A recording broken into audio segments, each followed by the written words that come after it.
बिस्मिल्लाहिर्रहमानिर्रहीम। मेरा नाम है ताहा। 94 हेल्थ केयर में आपको खुशामदीद कहता हूँ। आज हम आपको बताएंगे कि शुगर एक्चुअली मर्ज़ क्या है, इस बीमारी की मंतक क्या है। मैंने बहुत से लोगों को कहते सुना है, बहुत से पेशेंट्स को ये कहते सुना है भाई फ़लाँ इलाके में फ़लाँ जो है वो बाबा रहते हैं, वो पानी के ज़रिए जो है वो शुगर के मर्ज़ का इलाज कर देते हैं। आप जो है वो दवाई छोड़ दें, इंसुलिन को छोड़ दें, ये पानी पिए तो इससे जो है वो आपका इलाज हो जाएगा। या फ़लाँ इलाके में जो है वो एक बाबा जी रहते हैं या एक माई रहती हैं, वो कहते हैं कि आप हाथ पे जो है वो ये धागे को बांधे से जो है वो शुगर के मर्ज़ का इलाज हो जाएगा। या फिर कुछ पेशेंट्स को मैंने ये भी कहते सुना है कि आप जो है वो इस आबशार के नीचे, इस झरने के नीचे नहाएं, या फिर जो है वो 10 इतवारें आएँ, 10 हफ्ते आएँ, तो इससे जो है वो आपको शुगर का इलाज हो जाएगा। आपको कोई भी मेडिसिन खाने की ज़रूरत नहीं है, कोई भी आपको जो है इंसुलिन की ज़रूरत नहीं है।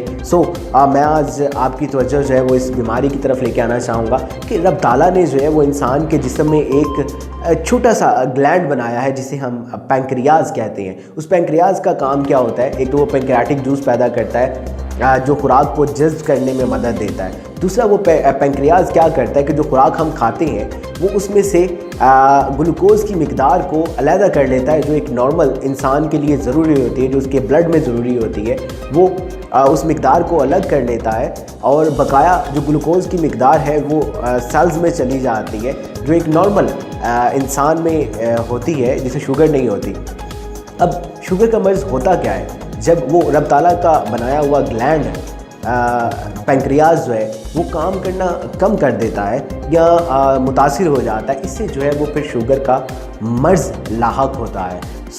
कोई भी धागा, मेरी अकल तो नहीं काम करती कि कोई भी धागा और कोई भी आप 10 इतवार जो है वो हाज़िरी दें या पानी के नीचे जो है वो आप जाके नहाएं तो वो शुगर का जो है वो मर्ज़ आपका कंट्रोल हो जाएगा। नहीं हो, इन बातों को एक साइड पे रखते हैं। मेरा जो आज का मकसद आप लोग को समझाना था कि आप अपने तरीके से अपनी शुगर को जो है वो नोट आउट कर लेते हैं। अगर आप बगैर कुछ खाए पिए आपकी शुगर जो है जो नॉर्मल भूखे इंसान में होती है, अगर वो आपकी शुगर जो है वो 100 से 126 के दरमियान है तो फिर इसका मतलब है कि आप एक नॉर्मल पेशेंट हैं, आपकी शुगर बिल्कुल नॉर्मल है। हाँ, अगर इससे तजावुज़ कर जाती है, और वो भी सिर्फ ये नहीं होता कि 1, 2 पॉइंट, 3 पॉइंट, 4 पॉइंट, 5 पॉइंट जो है वो आपकी शुगर तजावुज़ कर गई तो आपको शुगर का मर्ज़ जो है वो लाहक हो गया है। अगर इससे ज़्यादा आपकी शुगर तजावुज़ कर जाती है तो आप फर्स्ट कुछ परहेज़ के साथ, एक्सरसाइज के साथ जो है वो अपनी शुगर को कंट्रोल कर लेते हैं।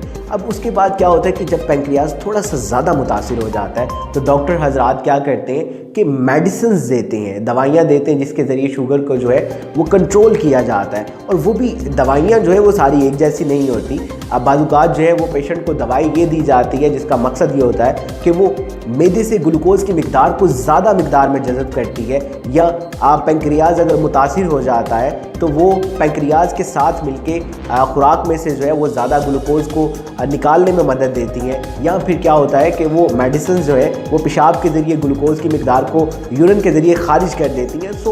इन दवाइयों की डिफरेंट कैटेगरीज़ हैं, और अगर इंसान की शुगर जो है वो स्टेज पे पहुंच जाती है कि इन दवाइयों के ज़रिए पैंक्रियाज बहुत ज़्यादा मुतासिर हो जाता है और इंसुलिन की मिकदार जो है वो सही तरीके से ग्लूकोज़ की मिकदार को जज़्ब नहीं कर रहा, तो फिर क्या किया जाता है कि पेशेंट को स्विच ऑफ किया जाता है दवाइयों की बजाय इंसुलिन के ऊपर।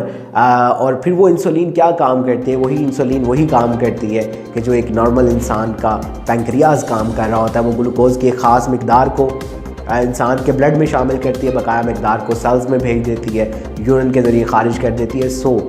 मैं आप लोगों को यही आज के प्रोग्राम के ज़रिए कहना चाहूँगा कि भाई अगर आपको कोई भी बाबा मिलता है जो पानी के ज़रिए कहता है भाई आप ये पानी पिए तो एक तबाही, एक बम फटेगा जिससे जो है वो आपकी शुगर ख़त्म हो जाएगी, या आप जो है इस धागे को बांधें तो इस धागे से जो है वो कोई जिन आएगा तो आपकी शुगर ख़त्म हो जाएगी।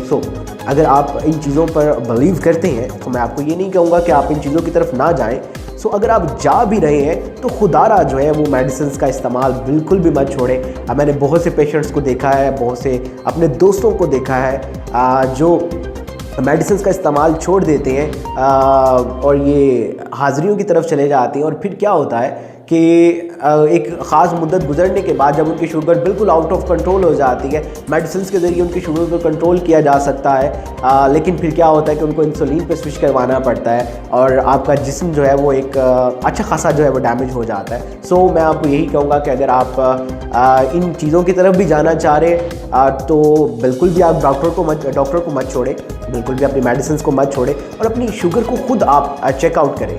अगर आप कुछ खाया हुआ है आपने और आपकी शुगर जो है वो 140 से 200 के दरमियान बिटवीन है, तो इसका मतलब ये कि आप एक नॉर्मल इंसान हैं। और अगर इससे ज़्यादा तजावुज़ कर जाती है, आप अपनी शुगर को रेगुलर चेक करें और मेडिसिन के ज़रिए जो डॉक्टर आपको दे रहा है उसके मेडिसिन के ज़रिए चेक करें कि आपको 2-3 महीने आप एक चार्ट बनाएं, उस चार्ट के ज़रिए चेक करें कि आपकी शुगर उन मेडिसिन के साथ कंट्रोल हो रही है।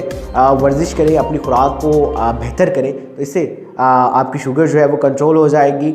जो ये डॉक्टर्स अपनी पूरी ज़िंदगी पढ़ने के बाद डिफरेंट टेस्ट किए जाते हैं, टेस्टों के बाद जो है वो आपको बताया जाता है कि आपने इस तरीके से जो है वो अपनी शुगर को कंट्रोल करना है। सो इसके पीछे एक बहुत बड़ी रीज़न है, एक बहुत बड़ी रिसर्च है।